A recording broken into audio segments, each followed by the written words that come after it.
नमस्कार दोस्तों, the GS YouTube channel में आपका स्वागत है। आज का हमारा टॉपिक दिल्ली दरबार का आयोजन 1911। 12 दिसंबर 1911 को दिल्ली में इंग्लैंड के सम्राट जॉर्ज पंचम एवं महारानी मैरी के स्वागत में दिल्ली दरबार का आयोजन किया गया। इस समय भारत का जो वायसराय थे इस समय जो भारत के वायसराय थे लॉर्ड हार्डिंग थे। दिल्ली दरबार का आयोजन 12 दिसंबर 1911 को किया गया। इंग्लैंड के सम्राट जॉर्ज पंचम एवं महारानी मैरी के स्वागत में दिल्ली दरबार का आयोजन हुआ। इस समय जो भारत के वायसराय थे लॉर्ड हार्डिंग थे। इस आयोजन में 1905 में हुए बंगाल विभाजन को रद्द किया गया। जो बंगाल विभाजन हुआ था 1905 में रद्द कर दिया गया और साथ ही कलकत्ता की जगह देखिए दोस्तों, साथ ही कलकत्ता की जगह दिल्ली को भारत की राजधानी घोषित किया गया। तो हमारा दिल्ली राजधानी कब बना? 1911 में।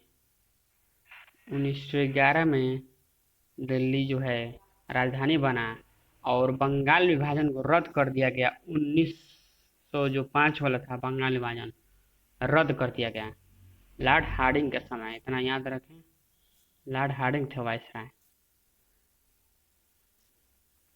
बंगाल विभाजन को रद्द करने के उपरांत उड़ीसा और बिहार को बंगाल से पृथक कर दिया गया। असम में सिलहट को मिलाकर एक पृथक प्रांत के रूप में गठन किया गया, एक पृथक क्षेत्र के रूप में गठन किया गया। आगे बढ़ते हैं। तो आप लोग इतना समझ गए होंगे दिल्ली दरबार का आयोजन। एक बार और मैं बता दे रहा हूँ आप लोग, दिल्ली दरबार का आयोजन 1911 में हुआ। 12 दिसंबर 1911 में हुआ था। जॉर्ज पंचम महारानी मैरी के स्वागत में दिल्ली दरबार का आयोजन हुआ। इस समय भारत के जो वायसराय थे लॉर्ड हार्डिंग थे। 1905 में बंगाल के विभाजन को रद्द कर दिया गया और कलकत्ता की जगह दिल्ली को भारत की राजधानी घोषित की गई। आगे बढ़ते हैं। ब्रिटिश औपनिवेशिक शासन के दौरान 3 बार राजकीय दरबार दिल्ली दरबार का 3 बार हुआ था। भारतीय स्वतंत्रता से पहले 3 बार दिल्ली दरबार का आयोजन हुआ था। प्रथम दिल्ली दरबार लॉर्ड लिटन के कार्यकाल में हुआ था सन 1877 में। 1877 में लॉर्ड लिटन के कार्यकाल में हुआ था और इसमें इंग्लैंड की महारानी विक्टोरिया को भारत की सामग्री घोषित करने के साथ ही उन्हें कैसरे हिंद की उपाधि दी गई। याद रखें दोस्तों, 1877 में महारानी विक्टोरिया को भारत की सामग्री घोषित करने के साथ यानी अर्थात रानी घोषित करने के साथ उन्हें कैसरे हिंद की उपाधि दी गई। तो महारानी विक्टोरिया को कैसरे हिंद की उपाधि प्रथम दिल्ली दरबार में दी गई थी। इसी समय दक्षिण भारत में भयंकर अकाल पड़ा जिसमें हजारों व्यक्तियों को अपनी जान से हाथ धोना पड़ा और वहीं दूसरी ओर लॉर्ड लिटन द्वारा इस दरबार को आयोजित करने में बेशुमार धन की बर्बादी हुई, अर्थात धन की बर्बादी बहुत हुई थी। आते हैं द्वितीय दिल्ली दरबार का आयोजन अर्थात सेकंड लॉर्ड कर्जन कार्यकाल में। जो द्वितीय दिल्ली दरबार का आयोजन हुआ था वो लॉर्ड कर्जन कार्यकाल में हुआ था। 1903 में द्वितीय दिल्ली दरबार का आयोजन किया गया। 1903 में लॉर्ड कर्जन के कार्यकाल में। इसके आयोजन पर पहले से ही कहीं अधिक भारतीय धन की बर्बादी हो चुकी थी। इसके अंतर्गत इंग्लैंड के सम्राट एडवर्ड सप्तम की ताजपोशी की घोषणा की गई। द्वितीय दिल्ली दरबार के अंतर्गत क्या हुआ था? सम्राट सप्तम जो थे उनकी ताजपोशी की घोषणा की गई थी द्वितीय दिल्ली दरबार में। याद रखें दोस्तों, द्वितीय दिल्ली दरबार में ताजपोशी की घोषणा की गई थी और साथ ही इसका उद्देश्य ब्रिटिश सरकार की शक्तियों का प्रदर्शन मात्र था और ब्रिटिश सरकार अपना शक्ति दिखाना चाहती थी भारत में कि हम इतना ज्यादा शक्तिशाली हैं। इसका कोई नतीजा नहीं निकला या फालतू बर्बादी घड़ी थी। तृतीय दिल्ली दरबार का आयोजन लॉर्ड हार्डिंग के कार्यकाल में 1911 में, जो आप ऊपर पढ़ चुके हैं, तृतीय दिल्ली दरबार आयोजित किया गया। इस अवसर पर इंग्लैंड साम्राज्य जॉर्ज पंचम महारानी मैरी का भारत आगमन हुआ। इसी समय क्रांतिकारियों द्वारा दिल्ली षड्यंत्र केस 23 दिसंबर 1912 को रचा गया। वायसराय हार्डिंग जिस समय अपने परिवार के साथ समारोह में भाग लेने के लिए दिल्ली में प्रवेश कर रहा था, उसी समय चांदनी चौक में उनके जुलूस पर बम फेंका गया। दोस्तों ध्यान दें, जिस समय हार्डिंग समारोह में प्रवेश कर रहे थे, उसी दौरान जुलूस में बम फेंका गया, जिसमें हार्डिंग घायल हो गए। इस कार्य को रास बिहारी बोस, सचिन सान्याल के नेतृत्व में बसंत विश्वास, अमीर चंद, अवध बिहारी, बाल मुकुंद ने अंजाम दिया था। तो किसने अंजाम दिया था? रास बिहारी बोस। याद रखें दोस्तों नाम, रास बिहारी बोस, सचिन सान्याल के नेतृत्व में बसंत विश्वास, अमीर चंद, अवध बिहारी एवं बाल मुकुंद ने अंजाम दिया था। बाद में इन चारों पर दिल्ली षड्यंत्र केस चलाया गया। इसी केस के तहत इनको फांसी दे दी गई। इसी केस के तहत क्या की गई? इनको फांसी दे दी गई। आगे बढ़ते हैं। गदर आंदोलन अर्थात गदर पार्टी। गदर पार्टी गठन 1 नवंबर 1913 को अमेरिका के सैन फ्रांसिस्को नगर में लाला हरदयाल द्वारा गदर पार्टी की स्थापना हुई थी। याद रखें दोस्तों, गदर पार्टी की स्थापना कब हुई थी? 1 नवंबर 1913 को अमेरिका के सैन फ्रांसिस्को नगर में लाला हरदयाल द्वारा गदर पार्टी की स्थापना की गई थी। इस पार्टी के अन्य प्रमुख नेता रामचंद्र बरकतुल्ला, रामदास पुरी, सोहन सिंह भाखना, करतान सिंह सराबा, भाई परमानंद भगवान सिंह आदि थे। गदर साप्ताहिक पत्रिका इस पार्टी की मुख्य पत्रिका थी। याद रखें दोस्तों, पत्रिका का नाम गदर था, साप्ताहिक पत्रिका थी, सप्ताह पर निकलती थी। 1 नवंबर 1913 को इस पत्रिका का पहला अंक उर्दू में प्रकाशित हुआ तथा आगे चलकर इसे अन्य भाषाओं में भी प्रकाशित किया गया। इसके कार्यकर्ताओं में मुख्यतः पंजाब के किसान, भूतपूर्व सैनिक थे जो रोजगार के तलाश में कनाडा और अमेरिका के विभिन्न भागों में बसे हुए थे। गदर पार्टी अन्य संस्थाओं से भिन्न थी क्योंकि इसने स्वतंत्रता प्राप्ति के लिए गुर्रिल्ला युद्ध तकनीकी का प्रयोग किया। याद रखें दोस्तों, किस तकनीकी का प्रयोग किया? गोरिल्ला युद्ध तकनीकी का प्रयोग किया। जिसमें यह बहुत ही इम्पोर्टेंट टॉपिक आप लोग का चल रहा है, तो याद रखें दोस्तों,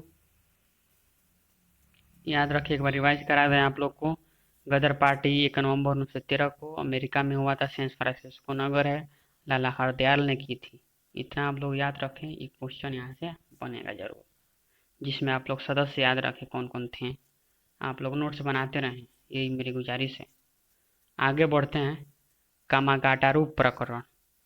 ये क्वेश्चन इतना इम्पोर्टेंट है कि आपको क्या बताएं हम, क्योंकि क्वेश्चन इस तरह से भी बन जाता है कि कामागाटारू क्या था।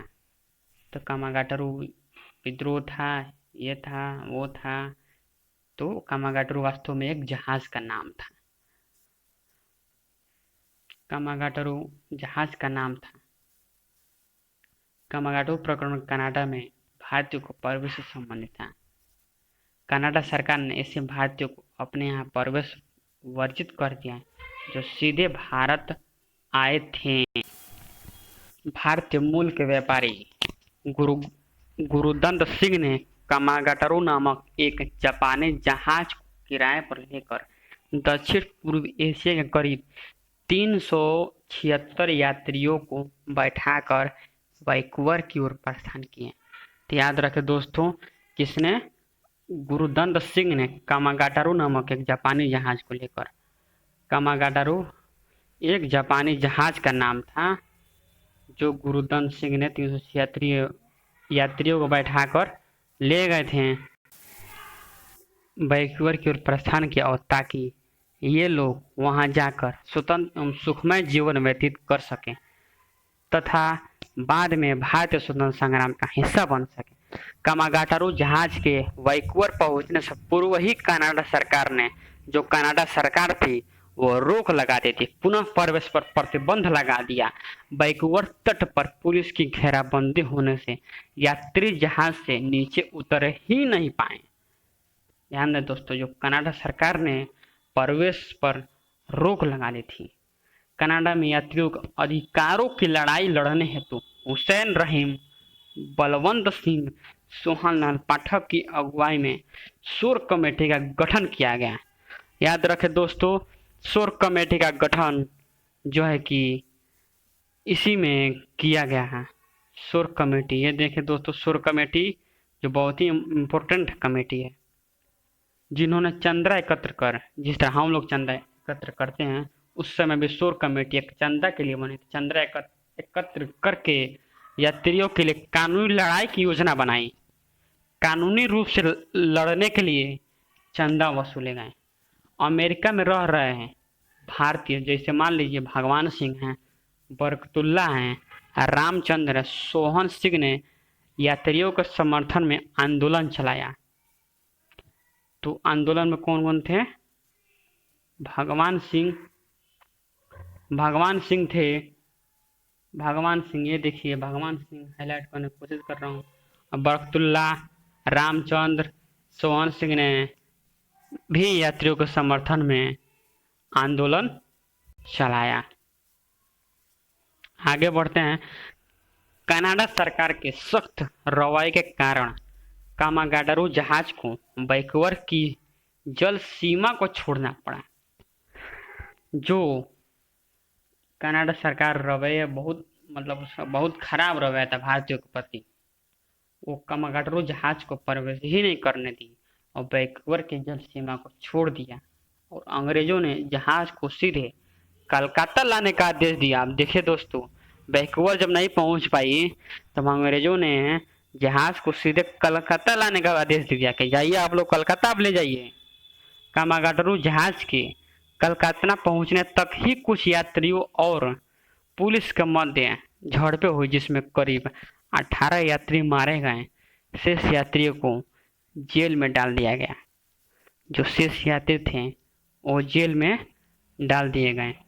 याद रखें दोस्तों, जो कामागाडारू जहाज था वो बैकवर्ड ना पहुंच कर कलकत्ता पहुंची थी। इस आंदोलन के ज्यादातर नेता कार्यकर्ता सिख थे। इस आंदोलन के नेता क्या थे? सिख। इसके बावजूद इस आंदोलन का चरित्र एवं स्वरूप धर्मनिरपेक्ष ही बना रहा। इस आंदोलन की महत्वपूर्ण उपलब्धि यह रही कि क्रांतिकारियों का अंतर्राष्ट्रीय दृष्टिकोण अपनाने के लिए प्रेरित किया गया। यहाँ आप लोग शब्दों का ध्यान दें, गौर करें।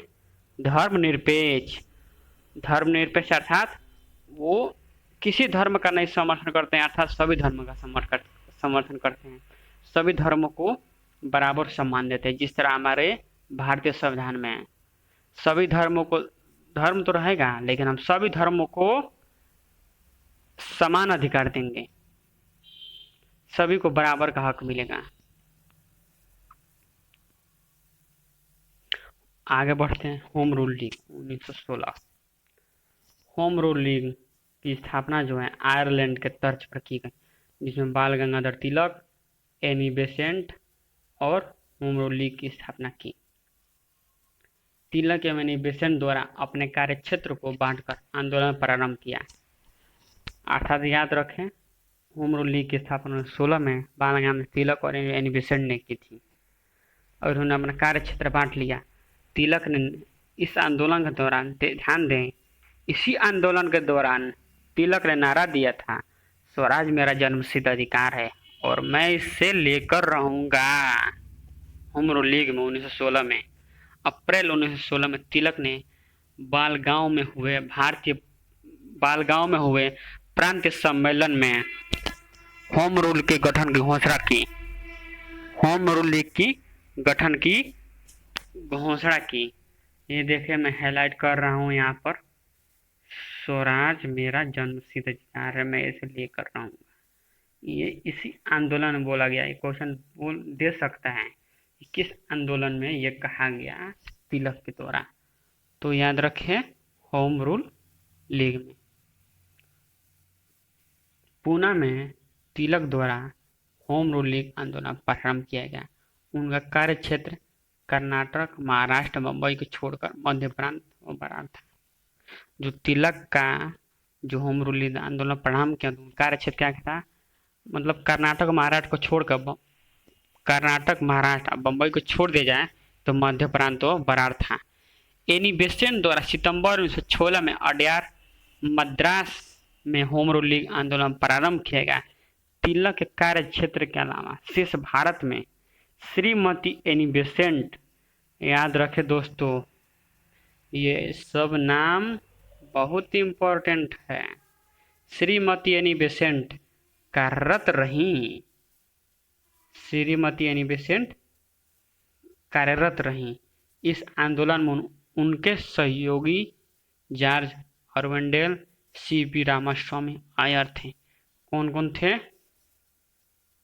जॉर्ज अर्वेंडेल, सीपी रामास्वामी थी। ये सारे नाम आप लोग अपने नोट्स बना लें। ये मैं डाटा बता रहा हूँ, ये सारे एग्जाम में पूछे जाएंगे, इसलिए मैं आपसे गुजारिश करूँगा कि आप लोग नोट्स बनाते रहें और स्क्रीनशॉट ले लें। हमारे चैनल को सब्सक्राइब करें, लाइक करें, शेयर। आगे बढ़ते हैं। एनी बेसेंट के आंदोलन कार्य क्षेत्र काफ़ी विस्तृत था, उनका कार्य क्षेत्र जो था काफ़ी लंबा था। तिलक के उत्तर प्रदेश के कुछ भाग, गुजरात ग्रामीण क्षेत्र में आंदोलन सक्रिय और लोकप्रिय भी रहा, जिसका मुख्य कारण यहाँ के विभिन्न लोकप्रिय नेताओं जैसे मोतीलाल नेहरू, भूला भाई देसाई, चित्तरंजन दास, तेज बहादुर सप्रू, जो तेज बहादुर सप्रू थे, ये देखिए तेज बहादुर सप्रू, मदन मोहन मालवीय, लाला लाजपत राय, सैयद मोहम्मद और अली जिन्ना, जवाहरलाल नेहरू, ये सारे नाम आप लोग याद रखें। चक्रवर्ती जे बनर्जी द्वारा एनी बेसेंट में लीग की सदस्यता ग्रहण किया जाना रहा। लीग के प्रभाव से बेसेंट को 1917 में कांग्रेस का अधिवेशन की प्रथम महिला अध्यक्ष बनाया गया।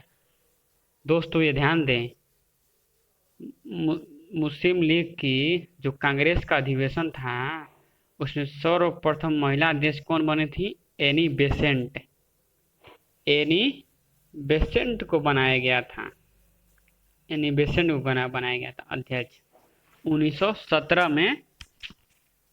ठीक, आगे बढ़ते हैं। एनी बेसेंट ने अपने दैनिक पत्र न्यू इंडिया तथा साप्ताहिक पत्र कॉमनवेल्थ के माध्यम से स्वशासन की मांग की, जिसमें ब्रिटिश शासन के अंतर्गत स्वशासन को ध्यान में रखकर धार्मिक स्वतंत्रता, राष्ट्रीय आंदोलन, धार्मिक स्वतंत्रता, राष्ट्रीय शिक्षा, साप्ताहिक व राजनीतिक सुधारों को अपने रणनीति बनाया गया। ध्यान रखने योग्य बात है कि आंदोलन में बेसेंट की मुख्य पत्रिका न्यू इंडिया व कॉमनवेल्थ, याद रखें दोस्तों। जो एनी बेसेंट के मुख्य पत्र था, तो पत्रिका था वो क्या था? न्यू